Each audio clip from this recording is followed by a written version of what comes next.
Many patients who are looking for a smile makeover have worn teeth.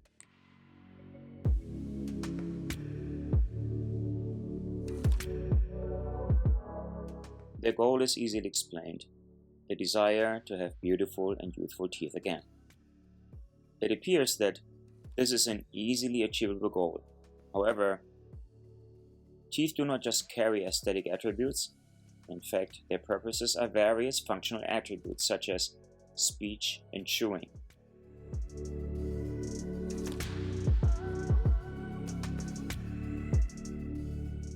The reason why natural teeth look youthful is because they are simply young.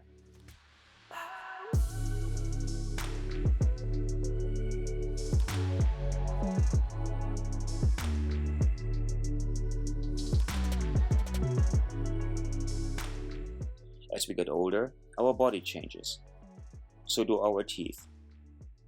The constant ingestion of food throughout a lifetime leaves its marks on our teeth.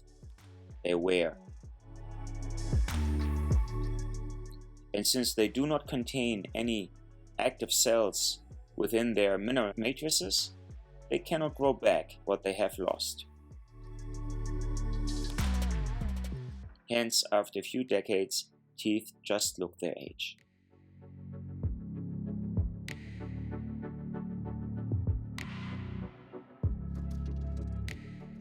In some people, this dental aging process moves much faster. How does this happen? This is the most important question that needs to be answered by any cosmetic dentist prior to totally overhauling a worn dentition. So what are the most common causes for accelerated dental aging?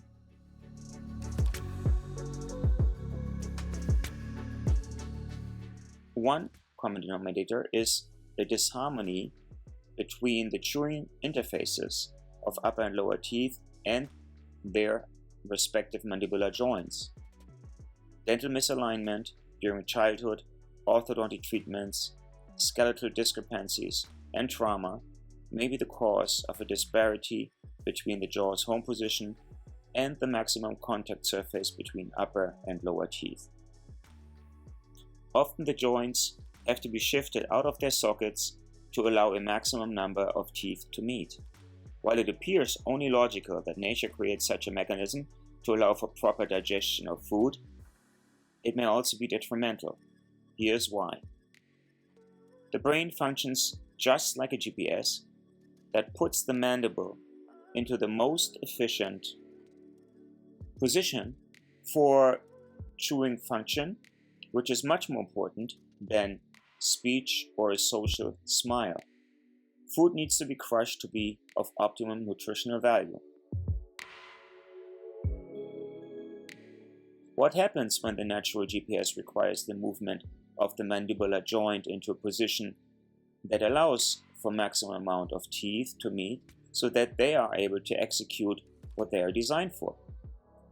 It is one particular muscle, totally invisible to anyone, with a very exotic name, and working overtime, that assures the positioning of the mandible into maximum interaction between upper and lower teeth.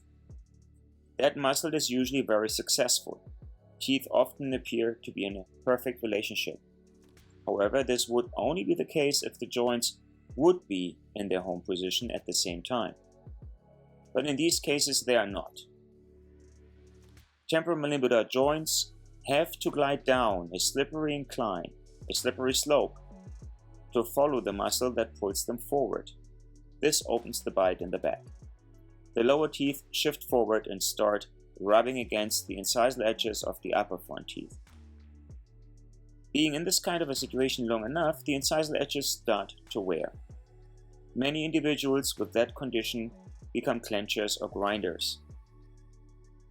It appears uncontrollable since the GPS of the brain established a feedback mechanism with the pulling muscle and the receptors surrounding the teeth that signal to the GPS when there is an interference or when the maximum bite has been obtained.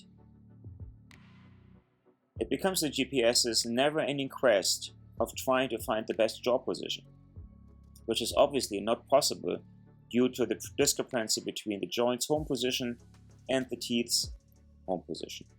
And for the benefit of an efficient bite, the victims are always the joints.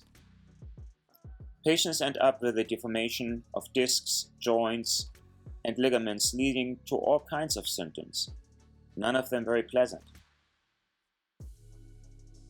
Now imagine someone with this condition and an advanced wear of his or her front teeth seeking a smile makeover.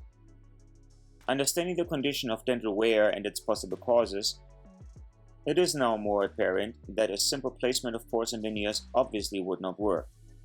The forward pulling action of the main adjustment muscle would very often lead to failure of the veneers or to additional neuromuscular problems which nobody should have. So, what would be the first step before designing a new smile?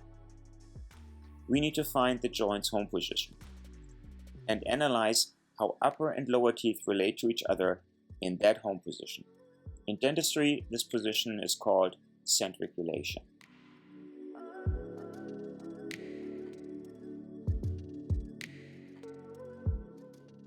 How do we do it? What interferes with the joint's freedom to go back into their sockets? At this point, we most likely deal with two culprits: the teeth that set the GPS in motion, and of course the muscles that have gotten used to the signals of the GPS to do their job of creating maximum chewing power. We cannot just grind away those points of interference that exists between upper and lower teeth without having pacified the overworked muscles as well. There is an ingenious way to establish both separation of the contacts of the teeth and relaxation of the muscles. This is done with a simple removable appliance. It prevents all lower teeth, except for a pair in the front, to contact the upper teeth. The pair of lower incisors at the front will get in contact with a raised acrylic pad, thus preventing other teeth to meet. This in turn will give all remaining structures absolute freedom. The joints to slide back into their home sockets. The GPS jaw muscle to finally relax. The receptors of the anchors of the teeth to wind down their signaling to the brain, and possibly a more pacified brain.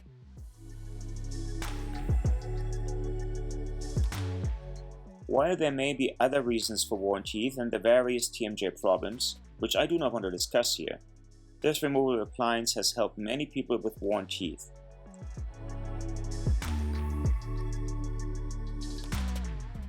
There are certain clinical tests that help the dentist to determine when the muscles have been completely relaxed and the joints reach their natural home position.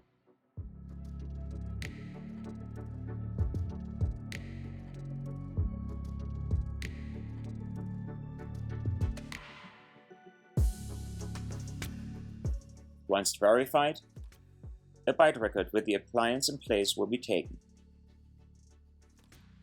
At this point, an upper and lower impression of the dental arches will be taken to create models. The bite will now serve as a connector between the upper and lower dental models. It relates the upper and lower dental arch in their correct relationship. Once the models have been installed to an artificial jaw instrument, the bite record can now be removed and the teeth closed against each other. Now the dentist can clearly see how upper and lower teeth relate to each other at the jaw's home position. The smile design, or if necessary, a complete reconstruction of the worn teeth can take place. The result is usually a beautiful smile with happy teeth, happy muscles, and happy patients.